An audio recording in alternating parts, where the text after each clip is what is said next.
Hi, everybody. This is Todd Krieger, and today I am talking to you about love as a healing force for trauma. We know trauma is very painful. It is very disruptive to our bodies and our minds and our hearts. It means that we're going through an experience that is too much for us to just metabolize and process and get through and move on. Trauma oftentimes takes a toll because oftentimes we are alone in it. That people didn't know enough or weren't there enough or weren't capable enough to be with us in it. So, how can love be a force? Let's look at what love is. Love, the way I define it, is it's a little, love is a little undefinable, don't you think? But I would say the best definition I've ever had of love is the capacity of paying attention. If I pay attention to someone, especially with care, that's love. That's probably as close to love as I could think of. Paying attention with love, paying attention with care. So if I am paying attention to someone's experience and tuning into them, I would say that's a pretty good definition of love. Love means that I see you as a person who's valuable and who I take your well-being very seriously. So when a person is traumatized, of course, the ability to be with that person as they go through their trauma can really help them process it. Studies show that when people have someone there, when they go through a very difficult, which could be traumatic experience, but they have someone there that's loving them right from the beginning, that do not often develop post-traumatic stress disorder. However, people who go through a traumatic experience and there's nobody there to tune into them, to give them attention with care, they oftentimes almost always have post-traumatic stress disorder. I shouldn't say almost always, but oftentimes they do. Oftentimes they do. Definitely increases the chances of that. So when a person has gone through trauma and we give them love and we're there for them right from the beginning, we're probably one of the major reasons why that person won't develop PTSD. They were able to process that trauma, that very difficult negative experience, because they had you or me or whoever is the person who's loving them. Again, attending with care.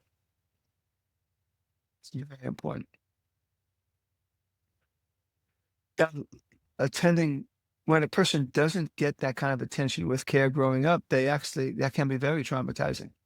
And they do develop a certain kind of PTSD. It's called little T's, little trauma or complex trauma, where they've grown up in an environment where parents couldn't or wouldn't be able to give them attention for their inner world with care. Maybe some of them got their physical needs met, but not their emotional needs met. So the absence of love can create trauma.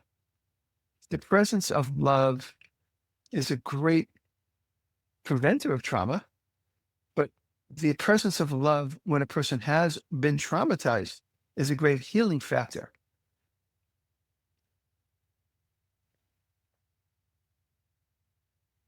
I think that even though I do a lot of great work with people that are traumatized, and I use approaches such as EMDR, movement desensitization and reprocessing, and there's some wonderful practice strategies, practice, can't think of the word, practice models, I guess the best way to say is in IFS, internal family systems, very loving. Why does EMDR and IFS, why do they work? Probably for a number of reasons, but one of the reasons is it's loving. EMDR process, it recognizes the traumatized person and understands trauma. And so the person who's going through that kind of therapy isn't only getting the benefits of the techniques, but they're getting a therapist who can attune to them in ways because they understand. And there's that relationship contingent in therapy that is very loving, that helps people process. In internal family systems, once again, the therapist trained in that is very loving, honors the person. And IFS, Internal Family Systems, talks about many different parts that people have. And the therapist can hold a very loving, very attention with care approach with the person in all their parts. And the good IFS therapist also teaches the person to learn how to have a loving presence to their parts, their wounded parts, their protected parts, their traumatized parts. And as they develop that sense of love that they have, it just has to be accessed. Healing happens. That's why some of these approaches, and IFS and EMDR, they're not the only ones, but why they're so effective, you can't delete the part of it that is about love, whether it's helping the client love him or herself or their parts, having appreciation for the person who's been wounded, the part that's been wounded, or also the therapist care as well. So now moving off of therapy, of course, then we also have just love, parental love. When a child is bullied, we have found when a parent can love the child through it, in other words, be attentive with care to what they're going through, it oftentimes gives them a foundation of strength so that they can deal with the bullying differently. Just an example of parent-child. Helping older people, older parents or grandparents that are going through challenging later in life physical issues. There's no question that love makes that easier. Love makes the transition of death easier. And that can be traumatic in itself when a person is losing their physical abilities, their health, and maybe ultimately losing their life. Now, that's definitely one part of the spectrum where love can really make even a smooth transition for people that are at the end of their time on this earth. And then, of course, working with partners, intimate partners, love makes a difference. Couples that are having issues with each other, all couples have their issues, find oftentimes that it's hard to give attention with care because they need attention with care. So the challenge for couples is when we both need attention with care, we're both clamoring for it, how do we give it? And so a lot of what I do with people that need to work through relationship trauma with each other is to help them learn how to love themselves enough so that they can now love the other. Because I know that love, which comes in many different shapes and sizes, is what's needed to help heal trauma. When a person is in trauma and they can take care of them, let's talk about personal, like love for self, okay? When a person is traumatized, one of the things they have to do is learn to love, give care, attention with care to their bodies, breathe, self-nurture, eat well, take good care, get enough rest. I might have said that twice. Yeah. Treat themselves to being around people that care about them. So that's one way of caring about ourselves, being around people that care about us. This all can be very healing in working with someone who's had trauma, whether they're in the full throes of PTSD, post-traumatic stress disorder, or not. Love really matters.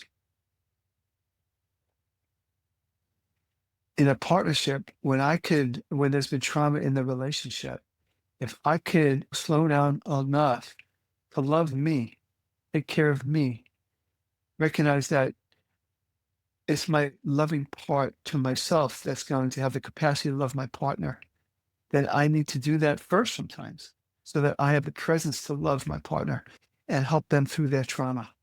Even if I was the one that really was the cause of that trauma. I do that a lot of work with people where there's been infidelity, and this is trauma in and of itself. Infidelity is a built-in trauma.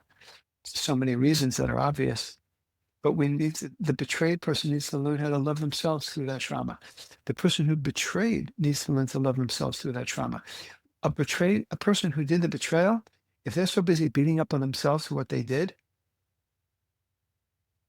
It's nice they're not a sociopath. They feel bad about it, but they're not really helping their partner heal through the trauma when they're so self-absorbed in their own anger and self-loathing.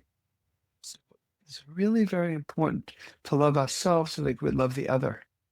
In terms of loving the other person, you might not have experienced the trauma that they're experiencing. You probably didn't. We're all different, even our intimate partner of many years. But you want to pay attention with care again. What does that mean? You drop your agenda. That's very loving. You give up. You put your agenda aside. You get less interested in self and more interested in the other person because you want to be a healing force in the trauma. Whether you had something to do with their trauma or not, you want to be that healing force for that person.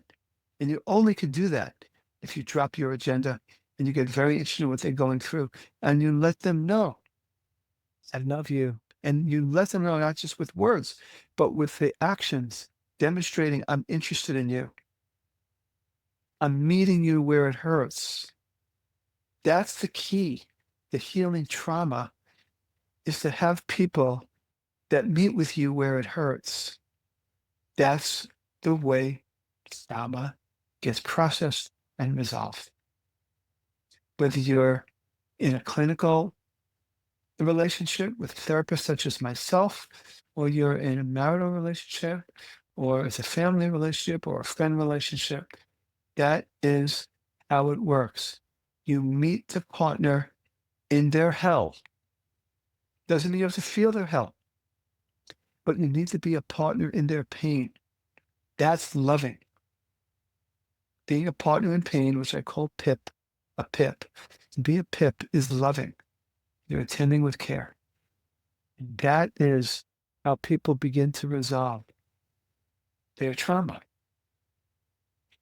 And like I said, when it comes to healing from trauma, maybe love isn't the only thing. Maybe having a good therapist that can help you process things in ways that maybe it's hard to do on your own, sure.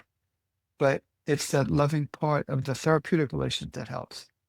So we always want to remember the importance of attention with care when we're helping a person move through trauma. It's a powerful force. It's a very powerful force. And I've helped many partners in trauma who feel like, what do I do? I can't fix it. Sometimes you can't do a direct fix. But if you care about them and you're tuned into them, you're interested in them, and you show that with love, you have now played a huge part. You have utilized your highest power, the power of love, as corny as that might sound, to help that person heal. You want to trust that people heal through love. They're able to heal, open their hearts, expand their energy, and have some breakthroughs so they could move past it and be back in the present and feel their healthy self again. So that's what I wanted to talk about. Using love as an amazing healing force, maybe the most important healing force for trauma. Thanks for listening. This is Todd Krieger, making the world safe for love.